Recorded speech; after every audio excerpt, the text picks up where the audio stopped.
mengikuti hari ini dalam pelajaran IPA tentang pengaruh gaya terhadap gerak benda.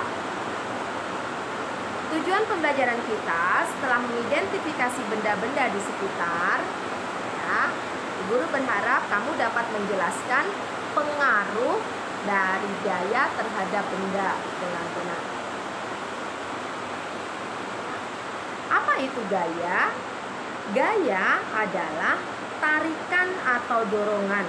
Ya, tarikan atau dorongan untuk melakukan gaya diperlukan tenaga. Ya, gaya adalah tarikan atau dorongan. Dan untuk melakukan gaya itu kita memerlukan tenaga. Dari mana tenaga dapat diperoleh? Untuk manusia dan hewan itu tenaganya diperoleh melalui makanan yang kita makan atau kita konsumsi. Nah, itu akan membentuk tenaga.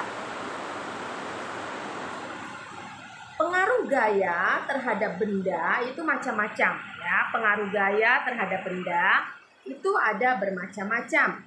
Yang pertama, benda diam menjadi bergerak. Nah, jadi contohnya adalah bola yang diam ketika ditendang diberi gaya berupa dorongan, yaitu tendangan dari kaki kita, maka bola yang tadinya diam itu akan menggelinding atau bergerak. Kemudian contoh yang kedua adalah meja yang didorong. Nah, meja yang didorong, tadinya meja itu diam, kemudian karena diberi dorongan, maka meja itu akan bergeser atau bergerak. Itu pengaruh dari gaya terhadap benda yang pertama, yaitu benda diam menjadi bergerak. Yang kedua, pengaruh gaya terhadap benda yang kedua adalah benda bergerak menjadi diam. Contohnya, ketika kita mengendarai sepeda, atau mengendarai sepeda motor, ya, atau mengendarai mobil, kemudian kita mengerem pada kendaraan kita, maka kendaraan yang tadinya berjalan akan berhenti. Ya, itu contoh dari benda bergerak menjadi diam.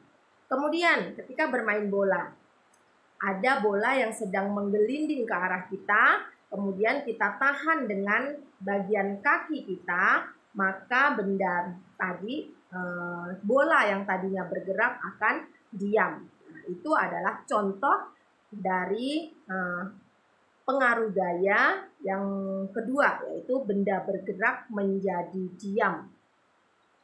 Selanjutnya, pengaruh gaya yang ketiga adalah benda dapat berubah bentuk, ya. Berubah bentuk, bukan berubah wujud, ya.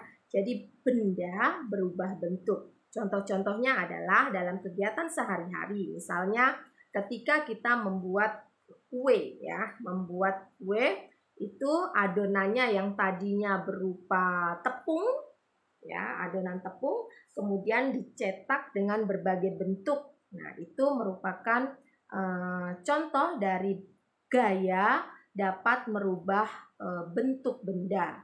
Atau contoh yang lainnya lagi, dalam kerajinan gerabah itu tadinya tanah liat, ya tahulah kalian bentuk dari tanah liat itu bagaimana. Nah, kemudian dibentuk menjadi berbagai macam ragam karya seni, bisa berupa naga, ya, atau guci, kemudian bentuk-bentuk lain yang terbuat dari tanah liat. Nah, itu merupakan contoh dari benda dapat berubah bentuk. Misalnya lagi, kayu yang tadinya adalah pohon, kemudian diberi gaya, kemudian dibentuk menjadi kursi atau patung dari kayu. Nah, itu merupakan contoh lain dari gaya dapat merubah benda, ya, merubah bentuk benda. Oke, kemudian pengaruh gaya yang selanjutnya adalah benda bergerak berubah arah. Benda dapat bergerak berubah arah. Itu adalah pengaruh gaya yang keempat. Contohnya adalah ketika pemain bola memberikan umpanan bola kepada pemain lain, ya itu akan merubah arah gerak sebuah bola yang tadinya ke arah depan kemudian ditendang balik oleh pemain lain, akan merubah arah gerak dari bola tersebut. Kemudian dalam permainan tenis meja, ya pingpong misalnya, itu akan nampak jelas sekali ketika kedua pemain sedang bermain bola, ya. Itu arah gerak bolanya akan selalu berubah arah ketika mengenai bat dari setiap pemainnya.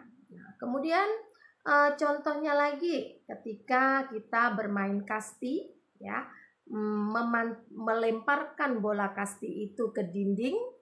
Tadi yang kita lemparkan bola kastinya ke arah depan, ketika mengenai dinding, maka bola kasti itu akan mantul lagi ke arah kita yang memantulkan bola ke arah dinding tadi. Sehingga terjadilah pergerakan perubahan arah dari bola tersebut.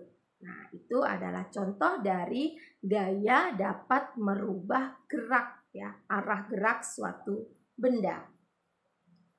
Oke, jadi selanjutnya macam-macam gaya. Gaya itu ada macam-macam, ya.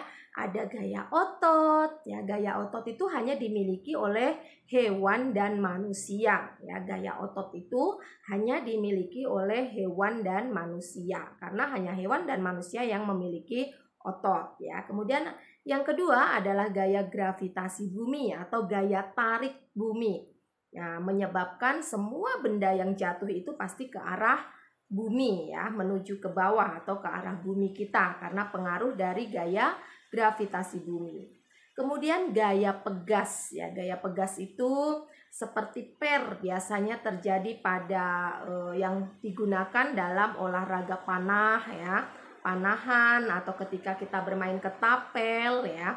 Atau ketika kita menggunakan pulpen yang di dalamnya ada pernya itu merupakan pemanfaatan dari gaya pegas.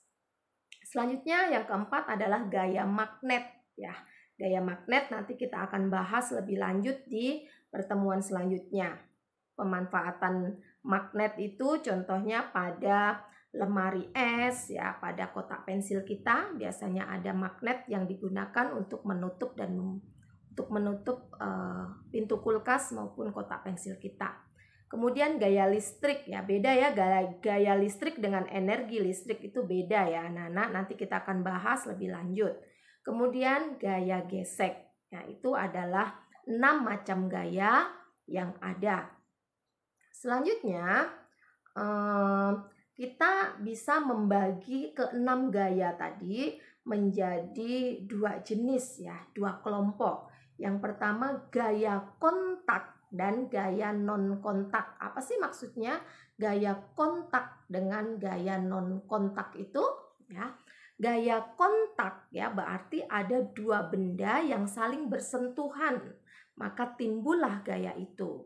Contoh-contohnya adalah gaya gesek dan gaya otot, ya. Gaya gesek dan gaya otot itu memerlukan 2 benda yang saling kontak atau berhubungan satu dengan yang lain baru bisa terjadi. Oke. Selanjutnya gaya non kontak adalah gaya yang tidak memerlukan 2 benda yang saling bersentuhan.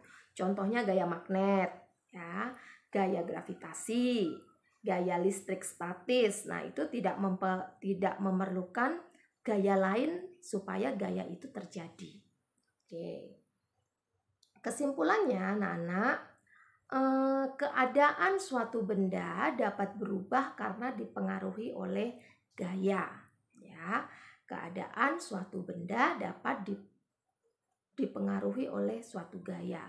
Jadi tadi kita tahu bahwa gaya itu bisa, 1, merubah benda diam menjadi bergerak, kemudian merubah benda yang tadinya bergerak menjadi diam, kemudian gaya juga dapat merubah bentuk benda, dan yang keempat, gaya dapat merubah arah gerak benda.